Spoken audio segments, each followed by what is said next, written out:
welcome to Nottingham College TV. I'm Farron. And I'm Vanessa. And we're here with Darren Simpson. So hi Darren, how are you today? I'm good, thank you. Hello. Hiya.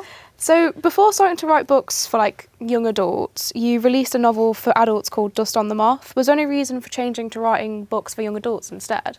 I'd say it's a combination of good advice from my agent and desperation.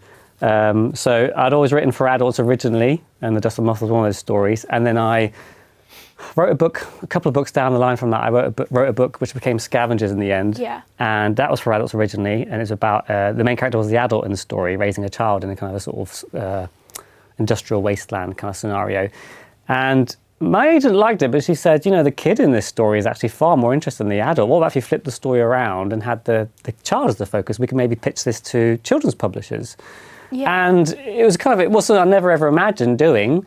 But by that time I'd written about 4 books without that much luck, so I was quite desperate to try anything really. So I did it, and then I finally got my first book deal, so it kind of worked that way. And again, it was a bit unnerving because I'd never planned to write for children, but actually it's a really happy accident because it's a really great audience to write for, and I really love all the stuff that comes with it in terms of visiting schools and meeting young people. And it's kind of weirdly slightly more open-minded readership than you might get sometimes in adult genres. Really? Yeah, just because I find my books they play a bit loose with genre sometimes, and for some reason the children's market is a bit more open to that kind of playfulness and looseness than sometimes you get in some adult genres. So it's worked out quite well. And I mean, I still like to revisit adult fiction and stuff, but I've really enjoyed writing for young people overall. Yeah, so like, even though you enjoyed writing for young people, it seems to work out really well for your success and everything. Do you think you would ever try and write for adults again, or would you stick strictly off it? I think so, not just because it's kind of what I started off doing, and I probably still read primarily fiction for older readers too, but I think for me it's kind of almost a box to tick. I'd like to keep on writing for young people, but I would also like to kind of get a few adult books in my CV as well, if you know what I mean. Just because I've got certain ideas that would lend themselves more to, obviously, as much as there are certain freedoms with writing for young people, there are obviously, in terms of sort of how dark you can get or certain themes you can approach for adult readership, there's more you can do there. So they have ideas that lend themselves to that. So yeah, I would like to revisit that. I've got some ideas that I would like to approach at some point, but right now the momentum is all kind of with the stuff for younger readers, so I'm going with that for now. Yeah, makes sense, really. Yeah. So talking about Scavengers, it was your debut and it was released in 2019. It was a Guardian bestseller. How did that make you feel? Pretty good. Yeah, I can imagine. No, it felt good. Actually, as much as I'd like to say I was kind of, I was like ecstatic and jumping around, which I was a little bit, but mostly it was just relief.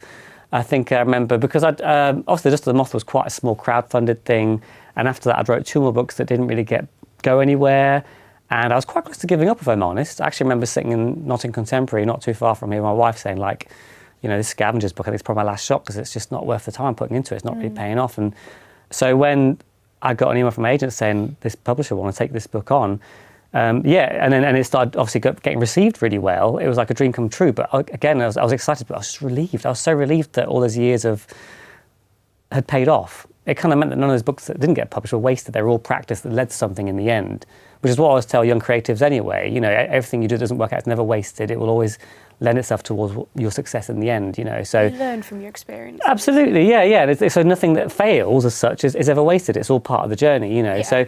So yeah, when I got all the good reviews and the kind of things that came with Scavengers, I was over the moon, but mostly I was just really, really happy to finally have to pulled it off in the end. I felt very, very lucky as well, very privileged. So you'd say that definitely motivated you to write further? Yeah, I'd say so. So I had ideas after that where, I'd finally got my foot in the door. I had some other ideas floating around, which I suddenly had a publisher and an editor to pitch those to. So yeah, it made sense to sort of keep going and build upon that. That was the idea. So, like, outside of your own books, like, what authors have you been inspired by, or have like inspired you, like, outside of maybe your writing, but in your own life? Yeah, that's a good question. It's kind of a tricky one because my reading is really, really eclectic, and I've never really sort of like read one author I thought, oh, this person makes me want to write. But I guess because I do write for younger audiences, I think back to stuff that I enjoyed when I was a younger reader, and Roald Dahl was a really, really big deal for me. I think just because I'd never come across when being very young, reading The Twits by Roald Dahl, and I couldn't believe like how grotesque and cruel and funny it was, you know, and that was quite new to me at the time, and that really opened my, and I started like devouring Roald Dahl books after that, and all the sort of play with language, the made up words, which found that its way into scavengers in ways, a lot of made up words in scavengers. So I think Roald Dahl was a very sort of formative influence in terms of making me a very keen reader, which fed into my writing, you know. Beyond that, I remember I grew up in army estates and there was no British libraries as well as in Germany. And we had so I ran out of some children's books to read. And all I had was, YA wasn't really such a thing back then. It was just my mum's bookshelves, and my mum had lots of Stephen King and like horror writers. Yeah. So I started reading a lot of adult horror stuff. So I think Stephen King was a really big influence, and I sort of revisit this stuff now as an older reader and find a lot more in it, you know. So I'd say those two are sort of very formative influences in terms of writers that influenced me, yeah. So, we've talked about, books that have influenced you and books that you favourite, but what about your own books? You know, do you have a favourite? Why? Oh, that's really, really hard. I mean, often it tends to be the last one I've written, because that's the one I've been mostly immersed in recently, and that's the one that feels like it feels like a consolidation of all I've learned from writing my previous books and stuff. So right now I'm super excited about Thirst, which has just come out very recently. And for me, I'm very fond of it because it's kind of a slightly new area for me. It's for slightly older readers. It's quite an explicit shift into folk horror, which is a bit of a new thing for me, which has allowed me to indulge in some of that more kind of grotesque stuff I like writing, you know. So I think Thirst, I am very, very proud of, very happy with. But I mean, they're all very different. They mean different things to me. But I think Scavengers I have a massive soft spot for, just in the sense it was that kind of book that turned things around suddenly. So I've got a lot of emotional value attached to that. But yeah, I mean, they're all quite different, so I can't really choose a favourite. But right now, Thirst is very much, very particularly fond, I guess, right now. So have you always had a passion for writing since you were young, or is it something you've only really developed later in life? It did come later, really. I've always been a keen reader. I always read lots. I used to love reading. I still read tons now for obviously entertainment and mental health and all sorts, you know. But no, I started writing quite late. I was in bands most of the time. I played drums, and my dream was to be I always wanted to do something creative, and I love being in bands, the sort of social side of it, the instant creativity with sort of mates, I guess. But I think after a while, around my mid-20s, I got a bit frustrated with relying on bandmates to get things done. I thought, what can I do creative all by myself? I was always rubbish at art, and I couldn't afford sort of expensive electronic equipment. So I thought, writing, you know, I love reading, why not give it a go? And I remember from the very first night I sat down on this cheap laptop I'd got second hand and just started a short story. I was just in love with it instantly, just because I couldn't believe all the possibilities you can explore with so little. Yeah. There's an amazing economy to writing where you can just do so much with so little, and I still love that now. And also I found myself very relaxed after writing. It kind of it's almost like you get a bit of a Zen state where you're so focused on it that everything else kind of disappears, and so it's quite healthy. In the zone. Yeah, and it's quite healthy in that sense, and I think I still get that from writing now. So I think I tried it as an experiment around my mid-20s, and I just fell in love with it straight away and got quite obsessed with kind of doing it for a living and sharing stories, I guess.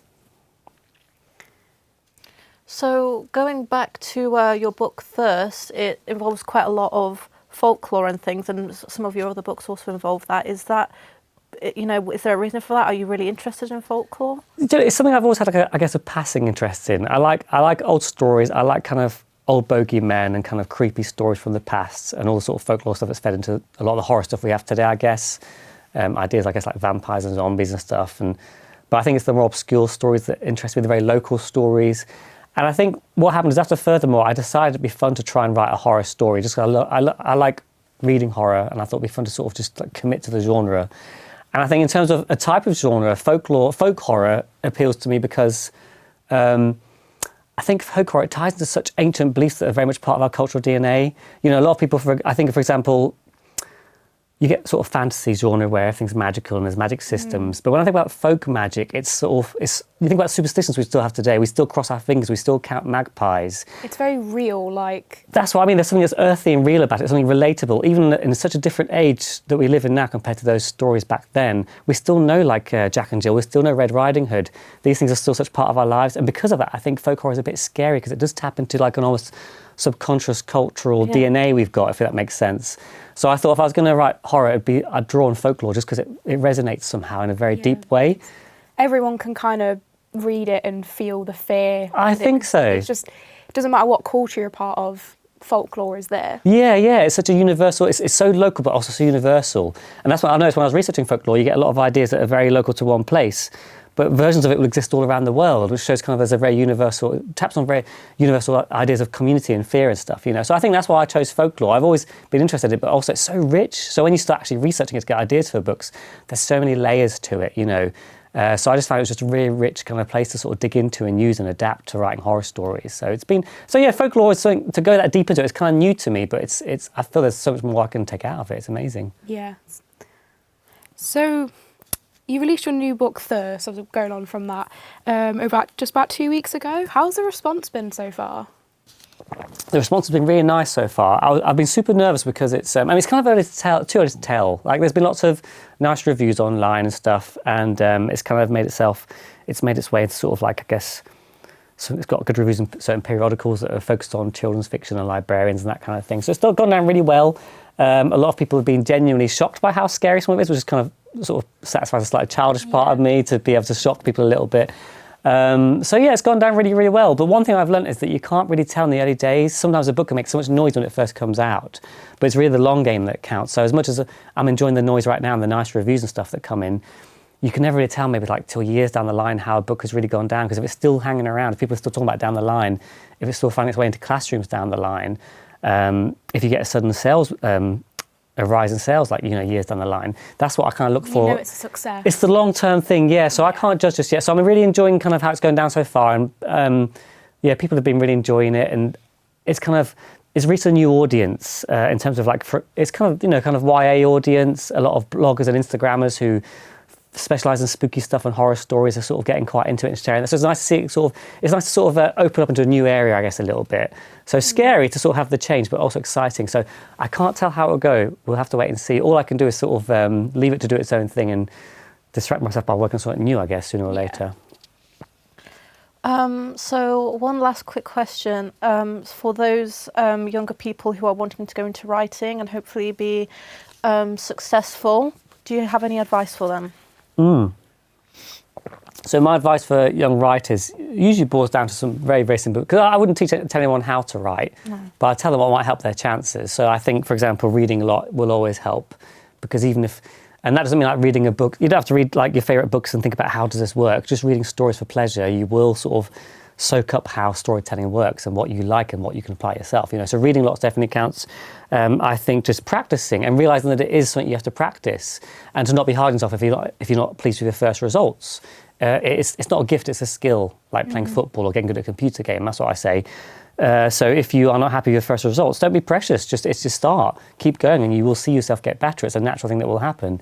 And the main thing, coming back to, I guess, how long it took me to get published, is just perseverance. Perseverance is so, so key, because it can take a long time. A lot of writers on average might write maybe 2, 3, 4 books before they finally get a book deal with one of them. But again, that sounds a bit grueling, but it's not, because like I said before, it's all practice. So I would say don't be disheartened, just enjoy yourself all the way. Write what you care about and what you enjoy, because then you're having a good time, and that's going to show in the text. And then keep practicing and you will get better and better. And then eventually your perseverance will meet a little bit of luck, you know, the right agent, the right editor seeing your thing and thinking, this is for me, you know, and then it will come together. So yeah, those are the key things I say. Read lots, make sure you're enjoying your writing, see it as practice, and persevere until a bit of luck comes and helps you out, you know. Yeah. Well, thank you, Darren, for joining us. And thank you, everyone, for watching, and see you next time.